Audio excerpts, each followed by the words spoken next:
Programang ito ay rated SPG. Striktong patnubay at gabay ng magulang ang kailangan. Maaaring may masiselang tema, lengguwahe, karahasan, sexual, horror o droga na hindi angkop sa mga bata.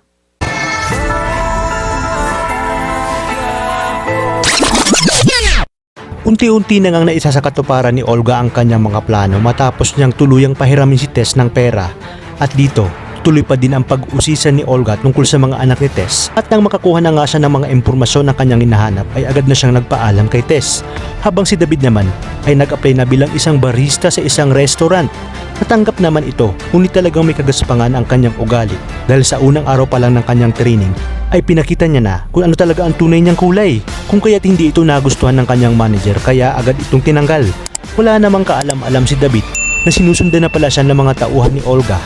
At dito na nga inutos ni Olga na dukutin si David. Habang iniimbestigahan naman ng mga pulis si Rhoda ay sinabi nga ni Rhoda na si Tanggol umano ang may gawa nito sa kanya. Samantala, nalaman na nga ng grupo nila Edwin na buhay pa si Rhoda kung kaya't kailangan daw umano nilang idispatsa ang mga natitirang alahas na nakuha nila kay Rhoda. Iminungkahi naman ni Edwin na kailangan daw nilang humanap ng bagong pagkakakitaan at naisip nga nito ang magbenta umano sila ng droga na siya namang sinang-ayunan ni Nakidlat at Teban. Kinabukasan nga ipinaalala na ni Mama Janet kila Mokang na esport lang umano ang showdown na magaganap kila Mokang at Celine. Ayon pa kay Mama Janet, nagalingan umano ni Mokang. At sa pagdating nga ni Tanggol sa bar ni Mang Berting ay laking gulat ni Mang Berting dahil may mga kasama si Tanggol at may mga tama ng bala. Kaya naman ganun na lang ang galit ni Mang Berting kina Tanggol. At nang makita na nga ni Mang Berting sina Supremo at Lucio ay sinabi nga nito na namumukaan niya ito. Kaya agad niyang binunot ang kanyang baril upang itutok kina Lucio at Supremo.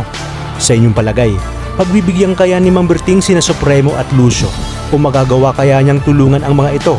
Gayong alam niya nga na tirador daw umano ito sa Quiapo at nakabangga niya na ito noon sa kanyang serbisyo. Kaya naman mga kapamilya, kapit lang dahil marami pa tayong dapat abangan. Ito lang sa bagong tinututukan ng sambayanan, ang FPG sa Batang Quiapo.